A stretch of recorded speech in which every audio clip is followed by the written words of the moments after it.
My mother-in-law is insisting on a paternity test because our kids turned out to be lighter-skinned than expected. She's accusing me of being a cheater, but I have no desire to take the test just to prove myself to her. And to make matters worse, my husband is starting to doubt the situation. It's surreal for me to share this story since I'm usually the one reading about family drama on here. I've always been the reader, not the contributor. However, now the tables have turned, and I find myself seeking advice. So when my mother-in-law pushed me into taking a paternity test for my baby, and I'm contemplating revenge. But before delving into the revenge plot, let me provide some context. I'm a nurse, a wife, and a new mom to 1-year-old twins. My husband Dave and I met 3 years ago while studying at the same university.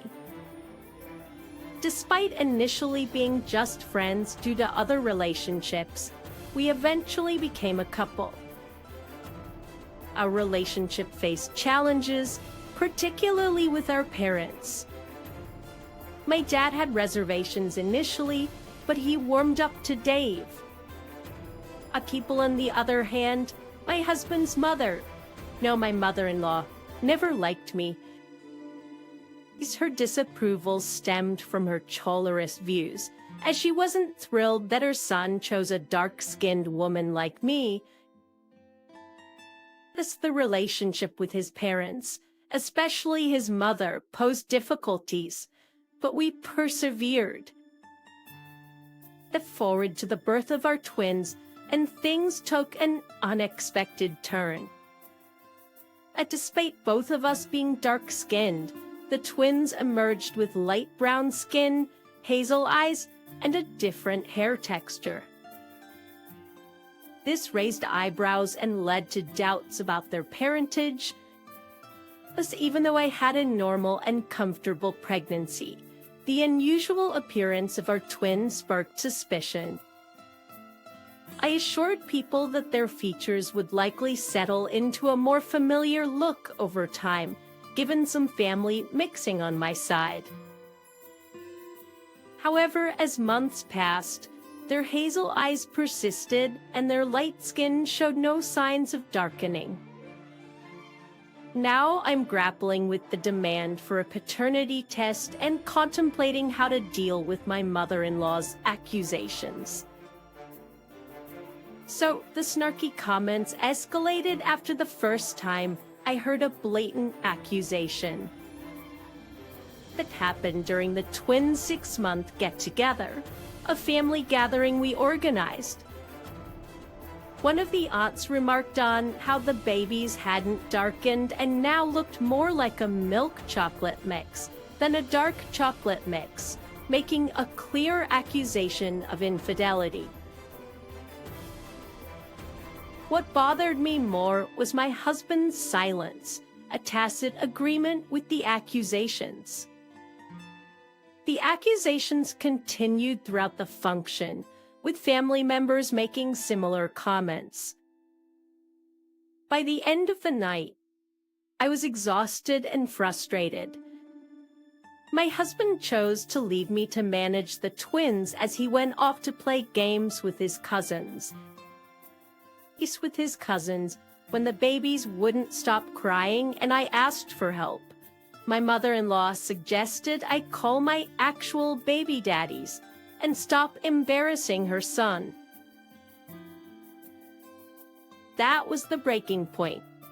A heated argument ensued, and I ended up staying at a friend's that night. The arguments persisted, and whenever I was around the family, my mother-in-law made sure her suspicions were heard loud and clear, regardless of the audience. This went on for a month before she began pressuring me to get a paternity test, which I adamantly refused. I thought she'd eventually drop the issue, but it only intensified. frustrated. I confronted my husband, hoping he would deal with his mother. And to my dismay, he sided with her, insisting I take the paternity test. When I refused, he threatened divorce and kicked me out. It was a devastating blow, equivalent to him accusing me of infidelity. Reluctantly, I agreed to the paternity test. But on the day of the results, my mother-in-law invited the entire family over, seemingly eager to witness my embarrassment. However, when my husband saw the results, the embarrassment shifted to her. Except to the fakes that Lee's Darians, the undeniable proof confirmed that the twins were indeed ours, exposing her as a paranoid mother who took out her issues with me on the grandchildren. While I felt a hint of smug satisfaction, the fact that my husband needed a piece of paper to prove my fidelity lingered in my mind, making it challenging to genuinely appreciate the victory. So I had to leave. Accepting it was necessary to stay with a friend for a few weeks, explaining to my husband that I needed space. He clearly wasn't thrilled about it, realizing the gravity of his actions. However, I made it clear that it was either that or divorce. He said self-concretely heights and needed time until I could look at his face without a hint of resentment for not believing me enough. But once I felt ready to return home, things resumed to our routine, but I was never fully and truly present as I once was. The almost non-existent libido served as undeniable proof of the lingering unease. The twins had turned 1, marking about 5 months since the incident. Recently, something happened, and I'm uncertain if I'm making the right decision. My husband had a work-related accident last month, losing a significant amount of blood. It's a scare I hadn't prepared for, and despite the betrayal, the thought of losing him terrified me. Upon learning that he was otherwise okay and only needed a blood transfusion, I thought everything would be fine. However, my shock deepened when I discovered that neither of his parents had his blood type. It's an A, or A parent should not result in an O-type child. The child should have an A or B blood type. This raised suspicions, especially when Chris, a family friend, offered to donate and turned out to have O blood. Chris, despite being a brown-skinned black man, came from interracial parents, making it plausible for him to be my husband's biological father. This could explain the biracial genes that might have mixed with my own diverse gene pool, contributing to our kids' unique attributes. Despite the initial desire to resist snooping, the need to address the unnecessary rift in my marriage prompted me to investigate. I confirmed my suspicions, and 6 days ago, I decided to take the next step. As I was taking care of lunch for my recovering husband, Mavis, my mother-in-law, walked in, sparking an argument. She criticized me for not having prepared the lunch earlier, conveniently overlooking the fact that she delayed things while shopping for the necessary items. This encounter fueled my determination to uncover the truth. So after that humiliating encounter, I reached a breaking point. Now I find myself sitting in my car, clutching an envelope that holds the potential to shatter my mother-in-law, Mavis's life, and turn my husband's reality upside down. I'm not entirely sure why I'm sharing this, considering I've already made up my mind to seek revenge. Perhaps I just need someone, even a random stranger online, to validate that what I'm about to do is justified. However, by the time I come back here, a week from now, I'll probably have already executed my revenge. See you all, bam. Update number 1. I went through with it, and it felt strangely satisfying. I read your messages, and I noticed some agreed while others did not with my plan. Heck, regardless of the opinions, it happened. I did have second thoughts when I arrived home. Instead of immediately exposing her, I held on to the envelope and went about my life as usual. Thankfully, she wasn't at the house when I got there, sparing me from a potential argument. I was stuck in traffic on the way home, so I worried about not reaching home early enough to make dinner for Dave and give him his medicine. Luckily, I was only a few minutes behind, and I managed to sort everything out quickly. Some of you asked about the DNA test. I confess, I stole a few strands of Chris and Kevin's hair, which wasn't difficult. I'd also got my husband's hair. It wasn't exactly the legal way to go about it, but I did it. I checked the results again that night, while my husband was in the bathtub, and my suspicions were once again confirmed. He was indeed Chris's child. I hid the results as soon as he came home from his shower, but as I contemplated whether to expose the truth, I found myself staring at him. The more he looked, the more I distanced myself from the idea of revenge. I almost decided to drop it until we were in bed, and he made a move that I refused. Still struggling with low libido and mentally processing the information I had uncovered, I thought he would understand. Instead, he exploded saying hurtful things because I refused intimacy. The worst part was when he brought up his mother as he left, suggesting she might be right about me cheating and using that as a reason for denying intimacy. This revelation indicated that he had been discussing our intimate life with his mother, adding another layer to the betrayal, which I found disturbing. But he was still taking her word and accusing me of cheating. This was the catalyst that made me change my mind and partly led me to expose her secret. Just another factor that solidified my decision was when he stayed over at her place for several days. When he returned home, I found one of the dress shirts he unpacked from his luggage and had makeup stains clearly of a different shade than any of the women in our family. I chose not to confront him at that moment because it wouldn't make sense.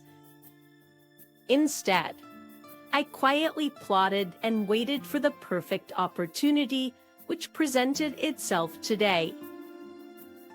A son of Mavis had a baby shower and a gender reveal party, providing the ideal setting as the entire family was present. I patiently waited until right after the gender reveal and sent a photo of the 2 DNA tests to my father-in-law Kevin's phone. It didn't take him long to explode, storming through the back doors likely from the kitchen, and then confronting Mavis by throwing the phone in her face, demanding an explanation. The entire party turned their attention to the commotion, with some men moving towards Kevin, concerned that he might resort to violence. Although I was sure he wouldn't hit her, I stepped back and watched everything unfold. Mavis's initial confusion quickly faded as she saw the contents of the phone. Normally adept at lying and acting, her face betrayed the truth. Kevin didn't need words to know that whatever the picture showed was not a lie. He erupted into shouts and curses. It didn't take long for the entire party to learn that she was an absolute cheater. Chris tried to calm the situation, but Kevin, fueled by anger, directed his violence towards him first. The scene was chaotic, and I maintained an appropriately shocked expression to avoid suspicion, even though I had the urge to burst into laughter. My husband also jumped into the fray, resulting in him getting hit in the face and reopening his injury. Well, I should have felt sorry given what he had done and said, I couldn't help but feel that he deserved it. After dedicating years to him, he chose to listen to his mother and accuse me of the worst possible thing. Post-installations, the discovery of the makeup stain, clearly not matching any family members, made it evident that he was also cheating. That she had always made it clear that he should have chosen a white woman, claiming his life would have been easier. At Centeyear. Anyway, nobody wanted to involve the police because all those involved were black, specifically black men. But the family had to physically intervene to separate the group. However, with Chris's ego bruised from getting beaten up and a bit intoxicated, he resorted to verbal violence and blurted out the entire twisted history of how it all went down. Here's the breakdown. Kevin grew up wealthy, while Chris grew up financially strained.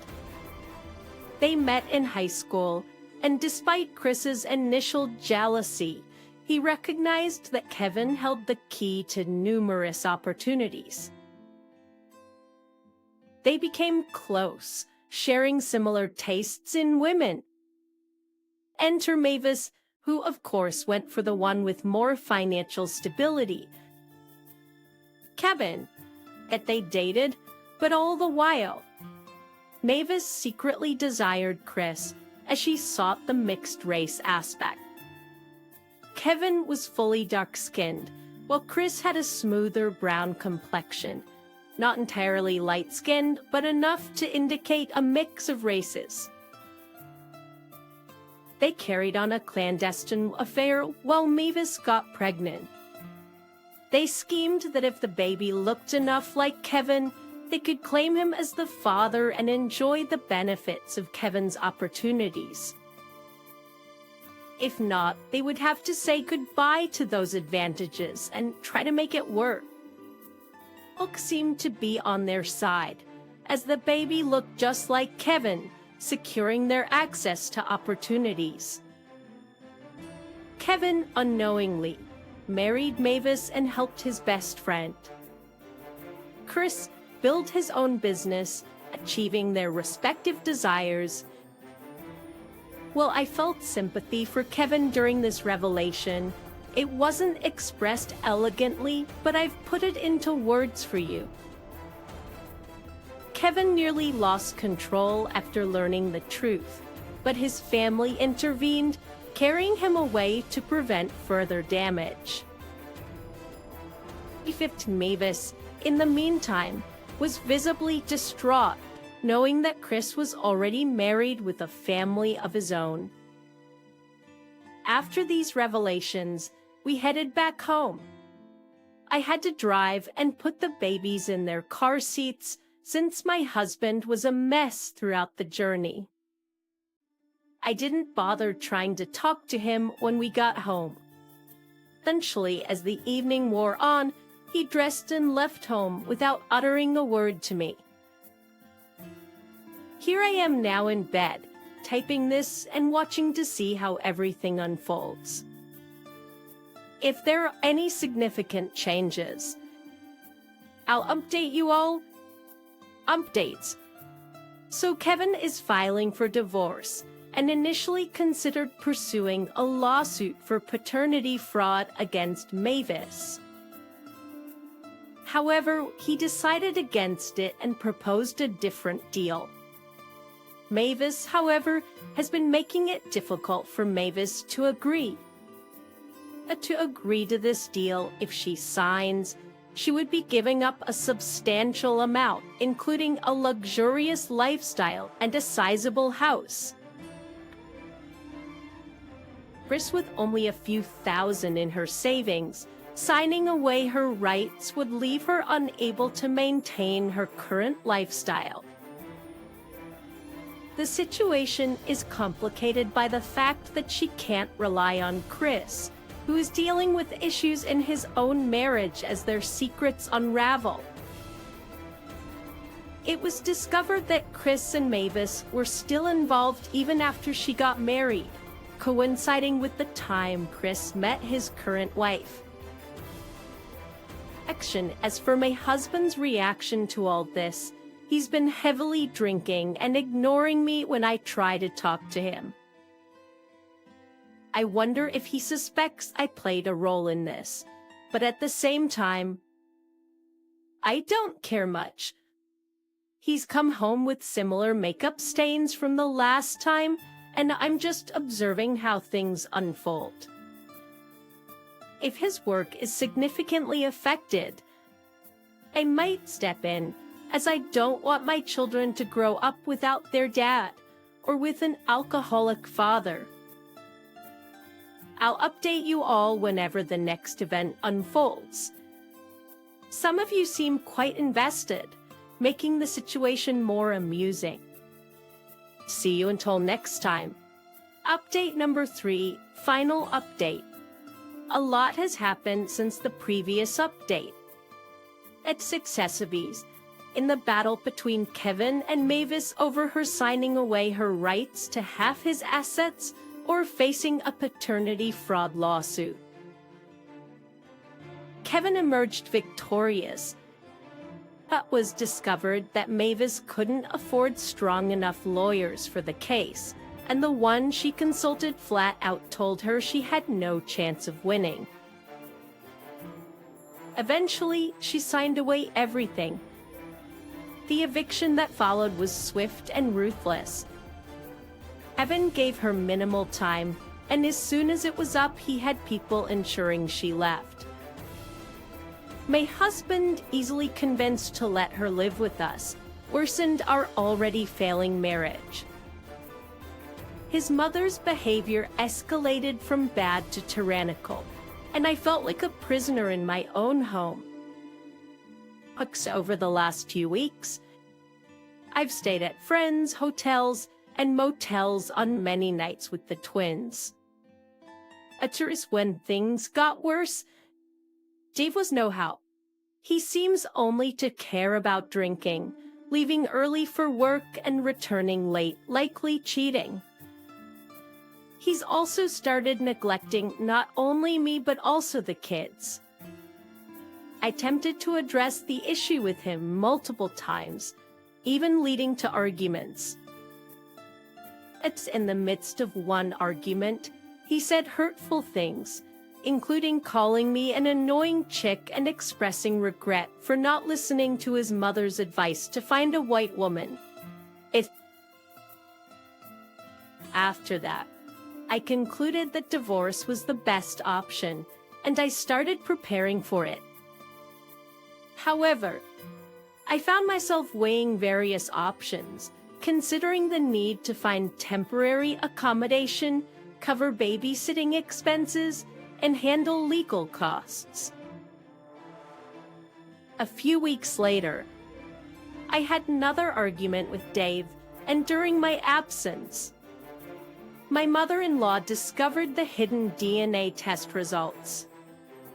When I returned home, a heated argument ensued, revealing that Dave had been part of the plan to maintain the facade for financial gain. Their scheme involved inheriting Kevin's construction company, a $1 million business. my attempt to defend myself led to physical violence, and the police were swiftly involved. Dave spent the night in jail, and Mathis had to arrange his bail. Kevin, learning about the situation, reached out to help me with the case against Dave. He not only assisted me, but also supported me in obtaining child support and securing the house where Mavis had been living. He was attempting to threaten me, face charges of assault, this with evidence of Dave's violent behavior and increased alcohol consumption. I gained control of the custodial arrangements for the children. In the aftermath, I decided to sell the house and purchase an apartment in a secure location. This move was to safeguard against any potential threats from Dave or Mavis. Despite their chaotic lives, I wanted to ensure the well-being of my children. I appreciate those who followed this roller coaster journey, and I invite you to share your thoughts or similar experiences in the comments. If you're new to the channel, I'm Mr. Retribution and I share stories daily. Feel free to subscribe and like the video. See you in the next one. I found myself unemployed, prompting me to turn to my stepmother for assistance. To my dismay, she responded with laughter, dismissing me as useless. However, she seemed to have overlooked a crucial detail. I held the reins in this dynamic. Despite my initial reluctance to share this story, the twists of life led me to this throwaway account where I could vent my frustrations, anger, and disappointment. Just allow me to set the stage for a better understanding of my situation. I had a thriving career at a major magazine company, affording me a comfortable lifestyle that I had always aspired to. My father, a dedicated worker, instilled the value of hard work in me. But fortunately, unforeseen circumstances led to his job loss, leaving us grappling with financial uncertainty. Enter my stepmother, with whom I maintained an on and off relationship. One might assume that given my father's unemployment, she would step up. However, that assumption proved incorrect. Accustomed to a life of homemaking, she had been granted this luxury by my father, who believed his income sufficed. But the blame lay with him for fostering this mindset. In an effort to support them, I took on the financial burden, covering their rent, groceries, and other essentials. I even secured a personal assistant position for my stepmother at my workplace, hoping to ease the strain. As she settled into her new rural life took an unexpected turn, prompting me to share my story here. We fast forward to a day at the office, engrossed in writing an article, when my stepmother, wearing an uncharacteristic smile, entered.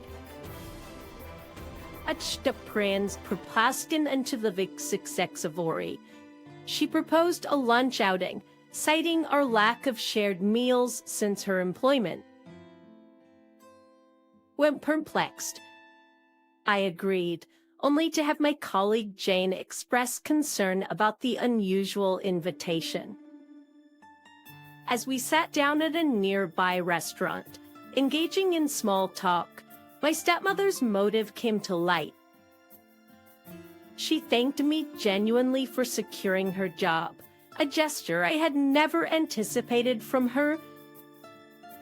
The unexpected turn continued as she expressed a desire to improve our relationship, acknowledging her past behavior and lack of maternal instinct. She attributed this to a traumatic childhood, a revelation that softened my perception of her. We concluded lunch with a mutual commitment to working on a relationship, a revelation that warmed my heart. Despite the rocky history, the prospect of a closer bond with my stepmother became a source of happiness. Returning to the office, I chose not to disclose this development to Jane, knowing her skepticism could overshadow the potential for positive change. Everyone, including my stepmother, deserved a fair chance at redemption and connection. Update number 1. My life currently resembles a roller coaster, with everything seemingly falling apart. I question whether I can even fix the chaos unfolding. It's been a few weeks since the lunch date with my stepmother, and things have been progressing positively between us.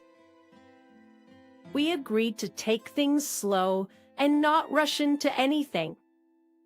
However, as I sit in my office engrossed in proofreading one of my articles, an unexpected storm hits.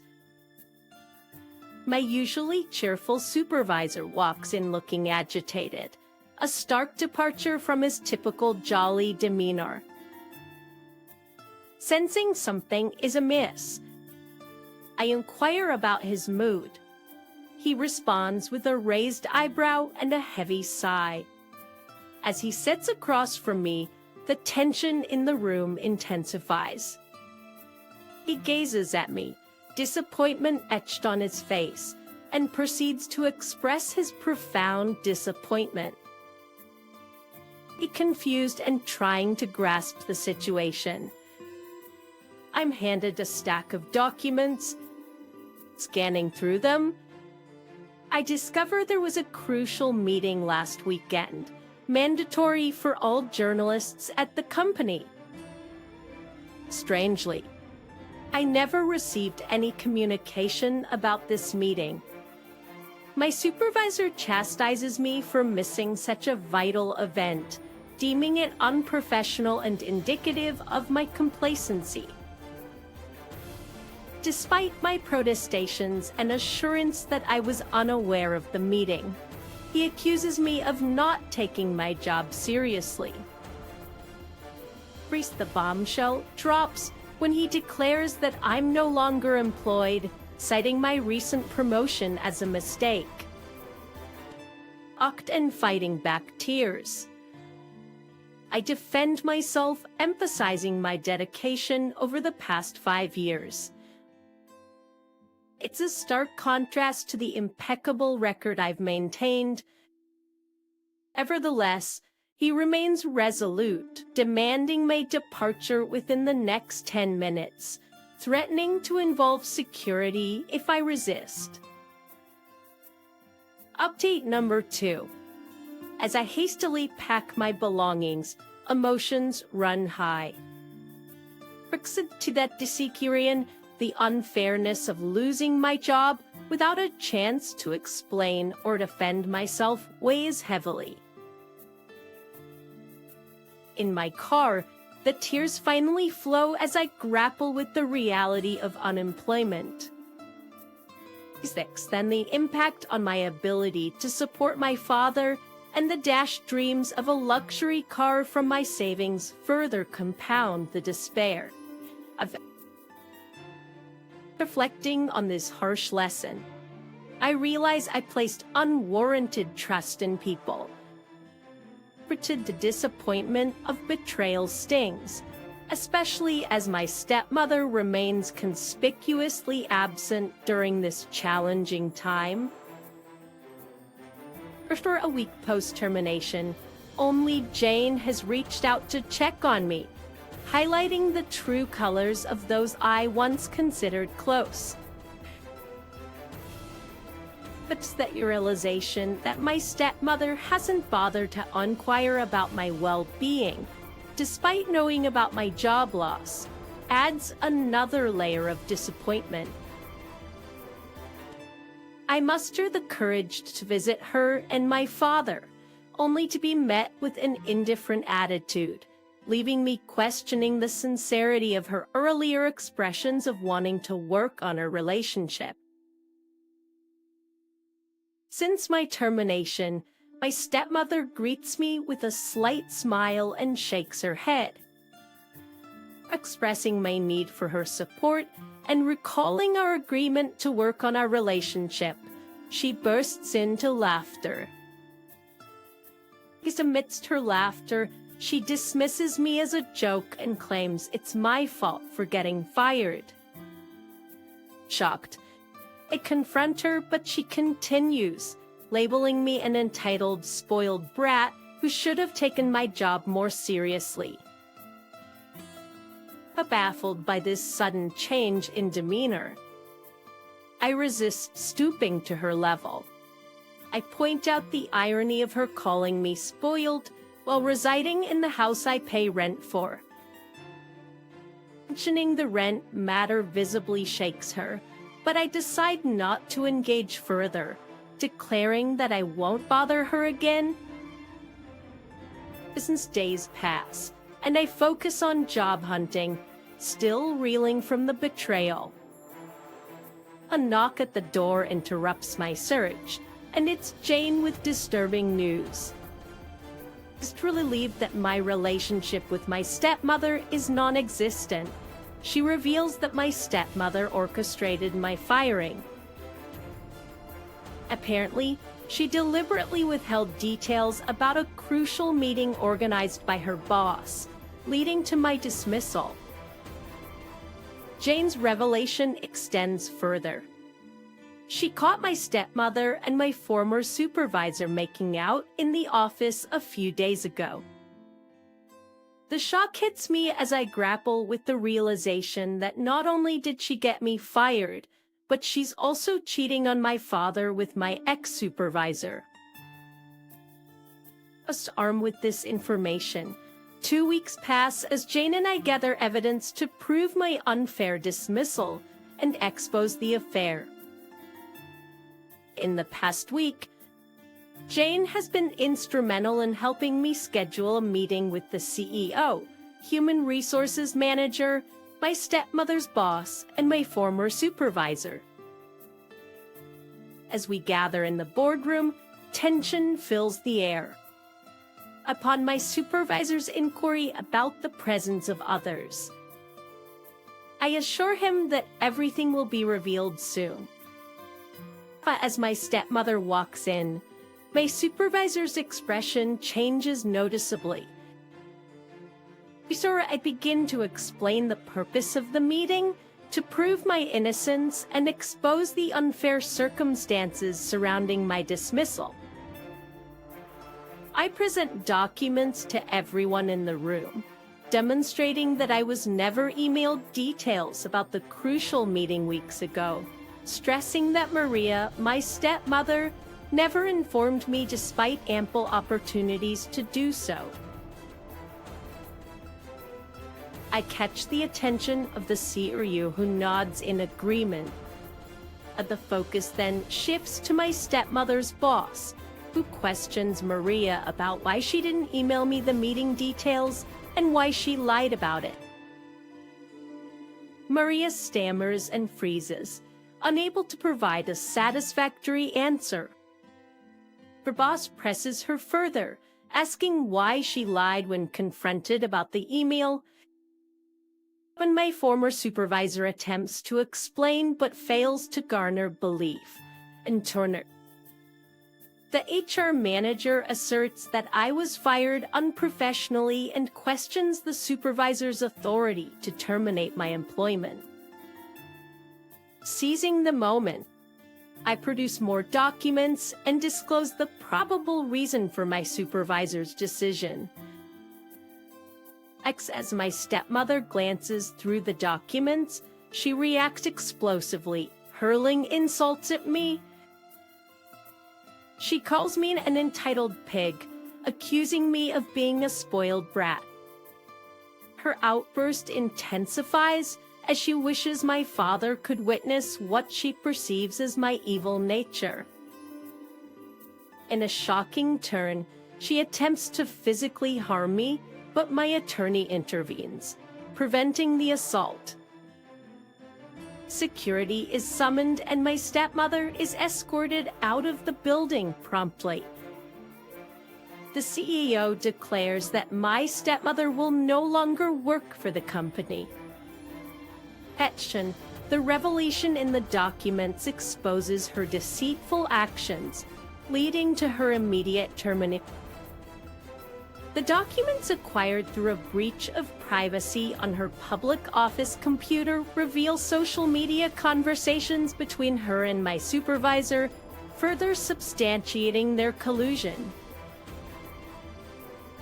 The CEO expresses disgust at her behavior, emphasizing that she crossed professional and ethical boundaries.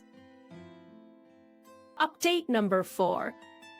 Just a month has passed since the exposure of my stepmother and supervisor's wrongdoings, but were fired immediately, a consequence they deserved. However, my relationship with my father suffered a severe blow when he defended my stepmother's actions and blamed me for the turmoil. He justified her cheating, claiming neglect on his part.